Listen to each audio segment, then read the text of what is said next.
Hello everyone. काफ़ी time बाद हम लोग मार्केट के आउटलुक के बारे में डिस्कस करने जा रहे हैं इस वीडियो में। मार्केट के सेंटिमेंट्स को अगर हम लोग देखें तो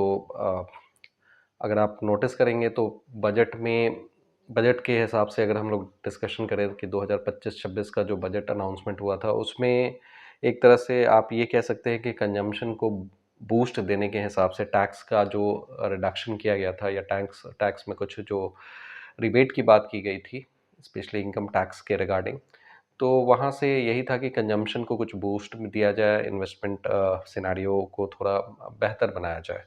तो इस हिसाब से जो है डेवलपमेंट किए गए। यूनियन बजट का जो फोकस रहा वो कुछ इस पर्सपेक्टिव में रहा। उसके बाद में अगर आप देखें तो आरबीआई की तरफ से जो मॉनेटरी पॉलिसी का भी अनाउंसमेंट हुआ, 25 बेसिस पॉइंट का जो रेट कट लाया गया, वो भी एक तरह से आप समझें कि मार्केट में लिक्विडिटी के फ्लो को बढ़ाने के लिए ये सारा कदम उठाया गया, ताकि जो इकोनॉमी का पहिया रुकते हुए, जो स्लो डाउन होते हुए जो दिख रहा था, उसको थोड़ा मूव ऑन किया जा सके, उसमें थोड़ी तेज़ी लाई जा सके। उसके बाद में अगर आप देखेंगे तो बहुत सारे टैक्स रिफॉर्म्स भी किए गए, स्पेशली जो जीएसटी से रिलेटेड जो रिफॉर्म्स किए गए, जो रेट्स में रिवीजन किया गया, वो भी एक तरह से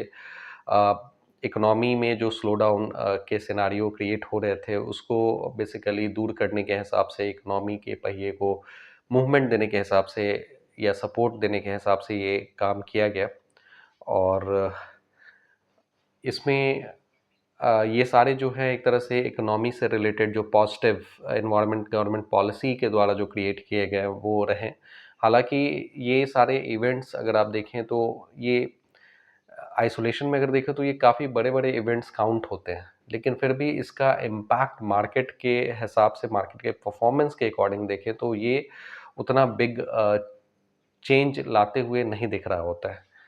तो इसका कारण क्या है? तो ज़्यादातर जो रीजन्स हैं वो इंटरनेशनल पॉलिसीज़ के रिस्पेक्ट में कह सकते हैं। इसके अलावा दूसरा जो रीजन मेंशन किया जा रहा है वो इंडियन मार्केट के वैल्यूएशंस के रिगार्डिंग मेंशन किया जाता है। अगर हम इंटरनेशनल पॉलिसीज़ के हिसाब से देखें तो यूएस जो सबसे बड़ा इकोनॉमी है, अगर आप देखें तो यूएस का जो इकोनॉमी अगर आप नोटिस करेंगे तो यूएस में जो टैरिफ से रिलेटेड ट्रम्प एडमिनिस्ट्रेशन के द्वारा जो डराया जा रहा है, टैरिफ वॉर एक तरह से जो छेड़ा गया है, उसमें इंडिया पे जो एक्सेसिव टैरिफ लगाने की बात की गई वो डेफिनेटली इंडियन सिनारियो में बहुत पैनिक क्रिएट किया।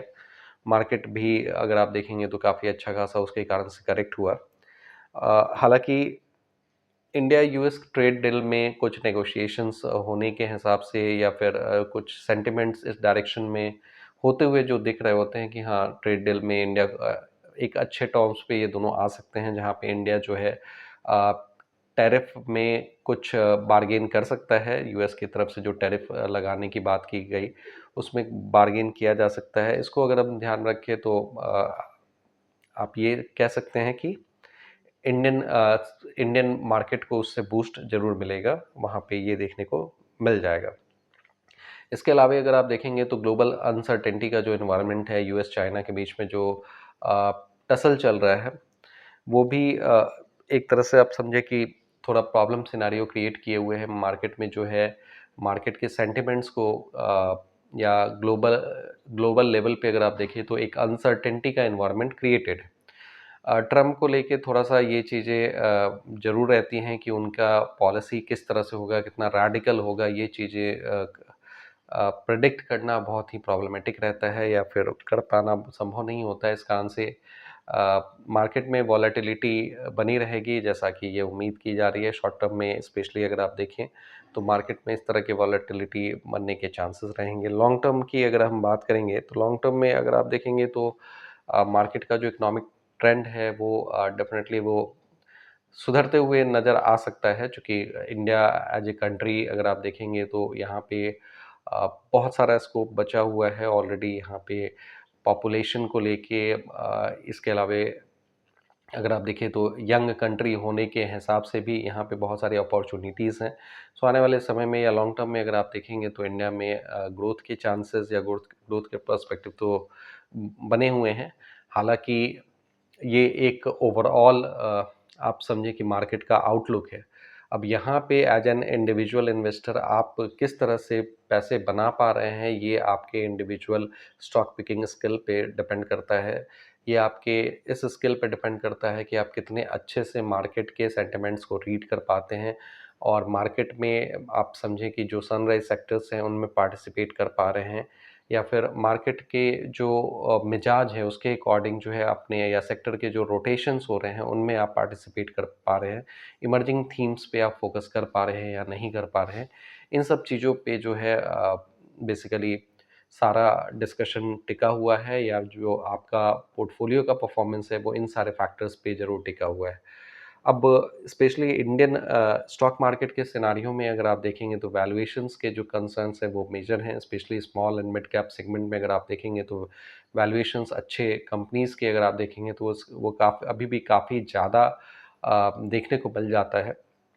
तो वैसे में मार्केट में कहीं न कहीं जो है एक थोड़ा रिस्क फैक्टर बढ़ा हुआ रहता है, क्योंकि अगर अच्छे स्टॉक्स अगर आप बहुत ऊँचे प्राइस पे खरीदते हैं, तो वहाँ से मार्केट के करेक्ट होने का बेसिकली चांसेस तो ज़रूर बना रहता है। अब यहाँ हो क्या रहा है, अगर इंडियन मार्केट के सिनेरियो में देखेंगे तो हो क्या रहा है, तो एफआईआईज़ और डीआईआईज़ के पर्सपेक्टिव में देखेंगे तो इंडियन मार्केट में डीआईआईज़ की तरफ से हैवी फंड जो है वो हर महीने जो है वो लाया जा रहा है, और वो अक्रॉस द मार्केट जो है बेसिकली म्यूचुअल फंड के माध्यम से आप स्पेशली अगर आप देखेंगे तो वो मार्केट में लाया जा रहा है एक बड़ा अमाउंट, जो कि मार्केट को समहाउ सपोर्ट ज़रूर किए हुए।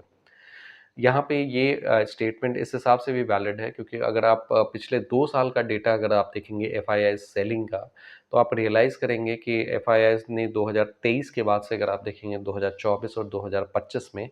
तो बहुत ही हेवी सेलिंग कर रखा है उन्होंने। 2024 में अगर आप देखें तो 1 लाख करोड़ से ज़्यादा का सेलिंग उन्होंने कर रखा है, और 2025 में अभी तक की अगर आप बात करेंगे